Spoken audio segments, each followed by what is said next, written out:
अगर सच्ची योगी पे फिल्म बनी होती, जो बात ये कह रहे, जिस भावना से ये कह रहे हैं, तो हाउसफुल होता। ये पहली फिल्म है जो रिलीज होने से पहले फ्लॉप हो गई। सर लीजिए 4 साल में ये कीमत बढ़ी है, तो 4 साल में कितना वसूला है गरीब की जेब से, उसका हिसाब किताब कहाँ है? तो अपना कवर अप करने के लिए जो छीना था गरीब की जेब से, वो ये थोड़ा सा रिटर्न कर दे रहे हैं। और क्योंकि खाद नहीं है इनके पास, कोई नया बैठाया जाएगा। तेजस्वी बनाम नीतीश कुमार, कितना नंबर देंगे? मैं कह रहा हूँ तेजस्वी मुख्यमंत्री बनने जा रहे हैं। हम सब लोग उनके समर्थन में हैं, और न केवल समर्थन है, सरकार चलाने में जो कुछ हम लोग सहयोग कर सकते हैं, उनको रास्ता दिखाने के लिए, उनकी मदद करने के लिए हम लोग तैयार हैं।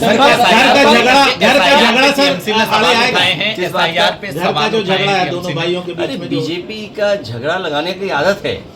कभी हिंदू मुस्लिम भाइयों में झगड़ा कराएंगे, सभी धर्मों में झगड़ा कराते हैं, और सुनिए थोड़ा सा नीचे ऐसा झगड़ा लगाते हैं कि अपने इंजन भी टकरा रहे उनके। आप सोचिए, मैंने तमिलनाडु का विज्ञापन निकाला, दोनों डिप्टी सीएम गए, अभी एक बड़ा भव्य कार्यक्रम हो रहा था, दोनों डिप्टी सीएम गए, तो ये अपनों को नहीं संभाल रहे हैं। क्या मजबूरी है जिसकी वजह से सब साथ हैं? सर अब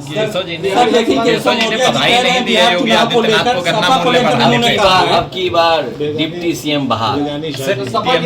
टीएमसी ने एसआईआर का विरोध किया है। टीएमसी ने आरोप लगाया कि एसआईआर की घोषणा होने के बाद पश्चिम बंगाल में 2 लोगों की मौत हो गई, और एसआईआर के डर की वजह से उन्होंने आत्महत्या। एसआईआर होना, क्योंकि बहुत लंबा हम लोगों ने संघर्ष किया,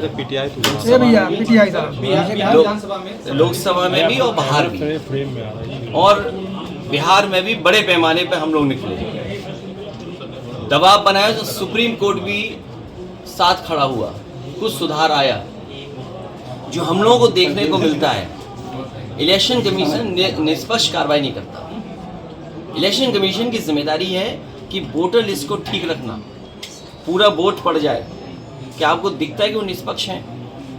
यूपी का कोई बाई इलेक्शन उठा लो आप, या जनरल इलेक्शन उठा लो आप, भेदभाव के साथ काम करता है इलेक्शन कमीशन और उसका एडमिनिस्ट्रेशन।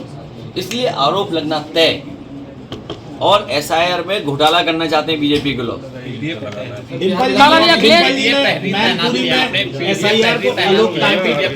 तो नई बात थोड़ी है, ये तो अनडेमोक्रेटिक इसलिए भी है क्योंकि आप बताइए, अगर मेरे पत्रकार साथी, एक मिनट, ये पत्रकारी बहुत अच्छा पूछा इन्होंने, अनडेमोक्रेटिक क्यों है?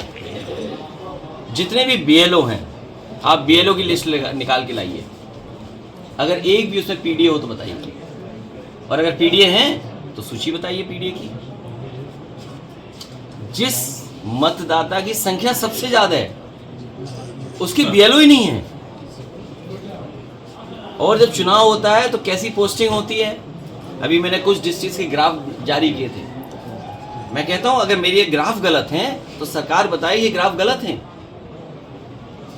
पूरे उत्तर प्रदेश के बीएलओ और जो इलेक्शन संबंधित अधिकारी काम देखेंगे, एक भी मुसलमान नहीं है, एक भी यादव नहीं है। एडीएम जो इलेक्शन देखते हैं, आप भी अपने ज़िले में पता कर लेना, बगल के ज़िले का भी पता कर लेना, और भी पता कर लेना आप, अगर कितने हैं बता दो आप। क्या वजह है? इसलिए अनडेमोक्रेटिक है। सर एक सब बड़ा सवाल आया है, सिद्धार्थनगर से एक विधायक हैं, पूर्व विधायक भाजपा के राघवेंद्र से, उन्होंने एक विवादित बयान दिया है, उसको मैं यहाँ पे दोहरा नहीं पा रहा। अनपढ़ हैं, अनपढ़। ट्रेनिंग ज़्यादा हो गई होगी, मायावती की रैली के बाद, मायावती की ट्रेनिंग ज़्यादा हो गई। बयान को कैसे देखते हैं? अनडेमोक्रेटिक हैं, अनसिविलाइज्ड हैं, एजुकेटेड नहीं हैं, और हम भी एजुकेटेड है, हम कंट्रोल रखते हैं तब सुधर के रखते हैं। मायावती जी की रैली, मर्यादा पुरुषोत्तम राम, सबसे वर्ड पहला क्या है? मर्यादा। ये सब वो भारतीय जनता पार्टी के लोग जो मर्यादाएं क्रॉस कर रहे हैं। सर बिहार प्रचार में जी की रैली के बाद से जो सत्ता पक्ष है वो ये कह रहा है कि पीडीए में डी गायब हो रहा है। पीड़ित, दुखी और अपमानित लोग बड़ी संख्या में लोग हैं, बड़ी संख्या में लोग। बिहार चुनाव में और पीडीए को घबरा करके, पीडीए से घबरा करके साजिश षड्यंत्र न जाने क्या क्या करना है, कल लेकिन मुख्यमंत्री पीडीए का मुकाबला ये लोग नहीं कर पाएंगे। सर कल मुख्यमंत्री जी गए हुए थे बिहार प्रचार में, वो कह रहे हैं कि आरजेडी और सपा के लोग बाबर और आजम के यहाँ सिर झुकाते हैं और जो राम भक्त है उस पर गाड़ियाँ चलवाते, कौन कह रहा है? गोलियाँ चलवाते हैं। कौन कहता है? सीएम योगी। अरे तुम कपड़े पहन लो तो क्या योगी हो जाओगे? ये तो बात हुई यार। बिहार चुनाव में सपा कितनी सरदार होगी? एक मिनट अच्छा देखिए, अभी ये पत्रकार साथी सब जागरूक के साथ जानने मुझे क्यों पूछ रहा है? ये इसलिए पूछ रहा है कि हम योगी जी के फिल्म के बारे में बताएं। अगर उनकी फिल्म सच्ची होती, अगर सच्ची योगी पे फिल्म बनी होती, जो बात ये कह रहे, जिस भावना से ये कह रहे हैं, तो हाउसफुल होता। ये पहली फिल्म है जो रिलीज होने से पहले फ्लॉप हो गई। सर और सुनिए, फ्लॉप के साथ साथ अक्सर सरकारें गिरा करती हैं विधानसभा में। इनकी सरकार सिनेमा हॉल में गिर गई, एक विधायक देखने नहीं गया। अच्छा, आजकल तो ज़माना ऐसा है कि सेल्फी लेना, वीडियो बनाना, रील्स डालना, अपडेट करना कि हम कहाँ गए थे। बताओ, योगी जी की फिल्म ही नहीं चली, फ्लॉप हो गई, एक विधायक ने नहीं देखी। और क्यों नहीं चली, ये सवाल पूछना चाहिए आपको। चली इसलिए नहीं क्योंकि ओरिजिनल डायलॉग नहीं थे उसमें। अगर ओरिजिनल डायलॉग होते, एएनआई वाला, यही है ये, हाँ एएनआई वाला ओरिजिनल डायलॉग एएनआई वाला होता तो फिल्म चलती। अगर उनका ओरिजिनल जो डायलॉग्स कहते हैं वो अगर फिल्म में होते तो बहुत फिल्म चलती। ये गलती उनकी है। सुनने में आया कि वो अमेरिका में दिखाने गए हैं फिल्म, भारत में तो चली नहीं। तो अब अगर अमेरिका में गई है फिल्म उनकी स्क्रीनिंग होने, तो कंपटीशन किससे है? दिल्ली वालों से। अब दिल्ली वाले जाने कि उनकी फिल्म चलेगी अमेरिका में कि नहीं चलेगी। किसानों का मूल्य बढ़ाया गया और उसमें केशव प्रसाद मौर्य ने नरेंद्र मोदी को बधाई दी और सरकार आज संवाद कर रही है किसानों के साथ में गन्ना समर्थन मूल्य को लेकर। आप क्यों गलती करते हो? डीजल की कीमत क्या थी?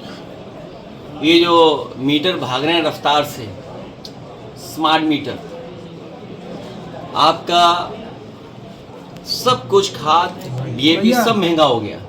ये सब जो रेट बढ़ा है वो कवर अप करने के लिए रेट बढ़ा है। और बहराइच में 100 करोड़ से ज़्यादा चीनी मिल का बकाया है किसानों का बकाया चीनी मिल के ऊपर। अब रेट बढ़ा दिया, बकाया कौन देगा? बिजली सस्ती है क्या? तो पहले तो आपने किसान की जेब से पैसा निकाल लिया। कितना निकाला हुआ, इसका हिसाब किताब क्या है? आज तो ऐड दिया ना, बड़ा है हिसाब किताब। अगर मान लीजिए 4 साल में ये कीमत बढ़ी है तो 4 साल में कितना वसूला है गरीब की जेब से, उसका हिसाब किताब कहाँ है? तो अपना कवर अप करने के लिए जो छीना था गरीब की जेब से, वो ये थोड़ा सा रिटर्न कर दे रहे हैं। और क्योंकि खाद नहीं है इनके पास, ये